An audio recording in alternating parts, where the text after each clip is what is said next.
Bonjour et bienvenue dans la chaîne Mathématiques Sciences. Aujourd'hui, je vais prendre et expliquer une nouvelle vidéo, qui est une vidéo donc en physique-chimie, toujours sur le thème de l'organisation et de la transformation de la matière, et plus précisément une vidéo ici dans laquelle nous allons parler tout simplement de la solubilité. Alors donc la solubilité, c'est des choses normalement que vous connaissez plus ou moins. Là, cette année, on va aller un petit peu plus loin, donc en termes de solubilité. Alors, la solubilité, il faut savoir, c'est une limite. Alors, avant même de parler de solubilité, il faut déjà te parler de mélange entre un liquide et un solide.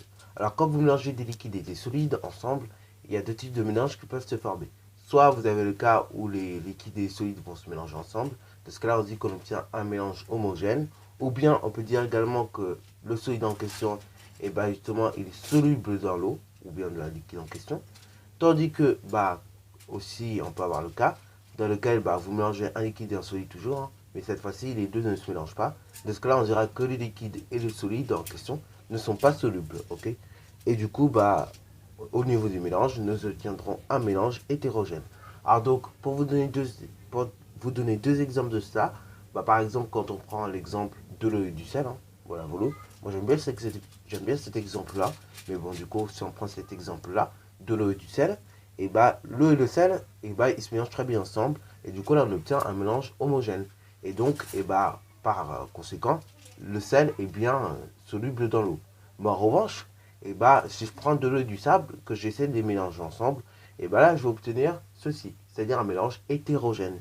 Dans ce cas-là, le sable n'est pas soluble dans l'eau, ou bien on peut dire qu'il est insoluble dans l'eau. Alors, néanmoins, si vous regardez le mélange eau et sel, il existe tout de même une limite de sel à mettre dans votre eau. Alors, d'ailleurs, petit vocabulaire là-dessus. Souvent, les liquides que vous allez avoir mélangés, on appelle ça des solvants. Tandis que le solide que vous y versez, on appelle ça le soluté. Ok. Et donc, le tout, ça forme un mélange. Ok. Donc, du coup, souvent, et même en fait tout le temps, hein, quand vous mélangez un solvant et un soluté, il va y avoir une limite de soluté à verser dans un solvant. C'est-à-dire, par exemple, le sel de l'eau, si vous versez trop de sel, en fait, il va y avoir tout simplement un excès de sel. Ok. Et donc, du coup, on y verra le sel finalement. Donc, oui. Pourquoi? Parce que en fait, on aura dépassé certaines limites de soluté à verser dans un solvant. Et oui, et cette limite qu'il y a de soluté à verser dans un solvant, on appelle cela justement la solubilité. Ok. Donc la solubilité, c'est la quantité maximale de soluté que l'on doit verser dans un solvant. Ok. Donc pour le sel, justement, elle est de 360 grammes par litre. Mais par exemple pour le sucre, hein, elle sera beaucoup plus élevée. Ok. C'est-à-dire pour 1 litre d'eau, ok, il faudra y verser tout simplement l'équivalent de 2 kg, ok, de sucre. Donc là, on dit que la solubilité du sucre, elle est de 2 kg par litre, ok. Voilà, voilà. Bon, ça c'est donc tout pour la solubilité. Alors la solubilité va s'exprimer par la relation suivante, c'est-à-dire donc, elle est égale donc à un quotient, et plus précisément le quotient entre la masse maximale de soluté à verser divisé par le volume de solvant présent. Donc par exemple, nous verrons une petite application de cela, hein, comment ça peut se manipuler. Et du coup, voilà. Au niveau des unités, attention, la solubilité c'est en grammes par litre par exemple. Par contre, au niveau donc de la masse maximale, elle sera en grammes. Et au niveau tout simplement du volume, il sera en litres. Ok. Faites bien attention aux unités. Comme pour la masse volumique, on sera obligé dans certains cas de convertir dès le départ. Donc là, je vous donne un petit exemple donc, de calcul de solubilité qu'on peut vous donner à faire. Hein, voilà. Donc ça, je vous dis, c'est un calcul qu'on a eu dans un contrôle personnellement. Hein, donc pour ceux qui sont dans ma classe, ils savent. Hein, et qui sont dans mon collège même, ils savent. Et ils devaient faire un petit calcul de ce type-là. Alors, donc, calculons la masse maximale de sel à verser dans 500 ml d'eau à 25 degrés. Alors là, oui, attention. La solubilité, c'est un peu comme les températures de changement d'état. Là, elle va dépendre d'un paramètre extérieur. Ici, donc, elle va dépendre de la température.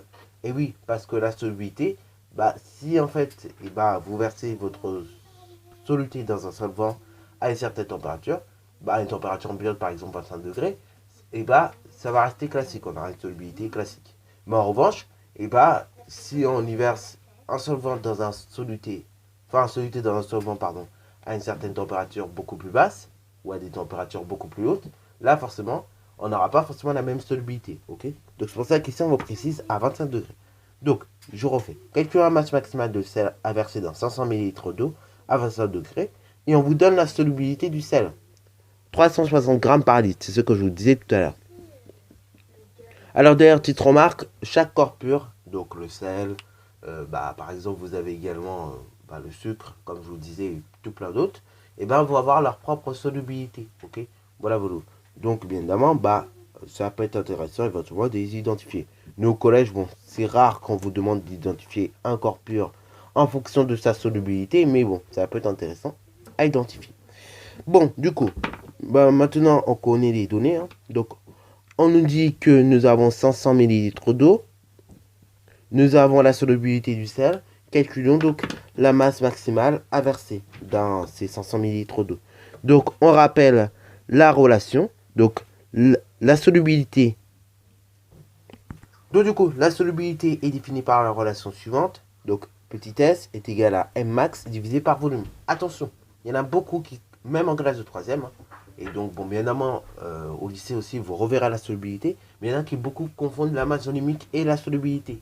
Hein. Au niveau des unités, c'est quasiment la même chose. Mais attention, ok. La solubilité, c'est une masse maximale divisée par un volume. Alors que la masse volumique, hein, c'est tout simplement la masse divisée par le volume. Donc, attention. Alors, la solubilité est définie par la relation suivante. Hein. Donc, S est égal à M max divisé par volume.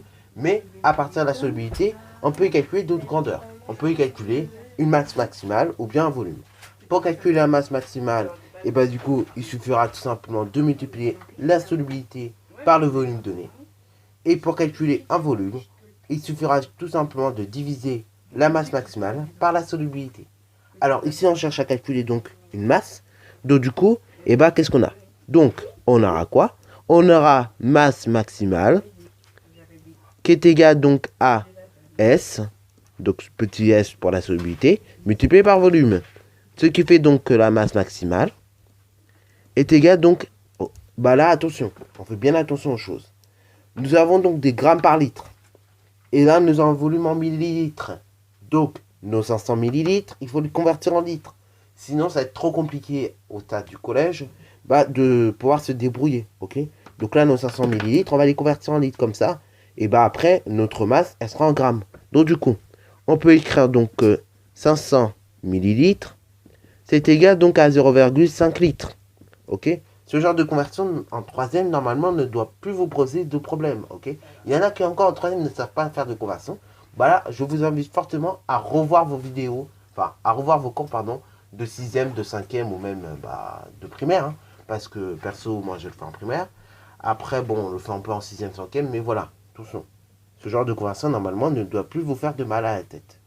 Donc, du coup, la masse maximale est égale à 360 multiplié par 0,5.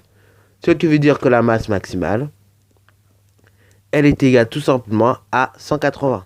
180 quoi? On a dit qu'on avait des litres, on avait des grammes par litre, donc on obtient des grammes au niveau de la masse, ok?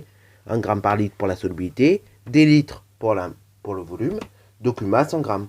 Donc là, une fois que nous avons fait ça, maintenant, le résultat est fini. Alors d'ailleurs, petite technique de calcul mental, hein, qui peut éventuellement vous permettre de calculer un peu vite, on va dire. Si vous avez à multiplier par 0,5, en réalité, c'est comme si vous divisez par 2. Voilà, donc ça peut être intéressant. Et éventuellement de calculer vite. C'est une technique que j'utilise souvent pour aller plus vite. Parce que là, vous avez vu que je n'ai pas eu besoin de calculatrice. Donc, pour ceux qui ne comprenaient pas, je vous donne la technique. Hein, multiplier par 0,5, c'est comme diviser par 2.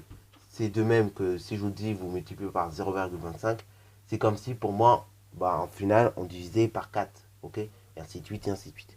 Donc là, la masse maximale de sel à verser dans 500 ml d'eau à 25 degrés est de 180 grammes. Voilà, donc la masse maximale de sel à verser dans 500 ml d'eau à 25 degrés est de 180 grammes. Voilà, sur ce, la vidéo est terminée. Si ça t'a plu, n'hésite surtout pas à la liker, commenter et bonne réussite à toi en mathématiques et en sciences.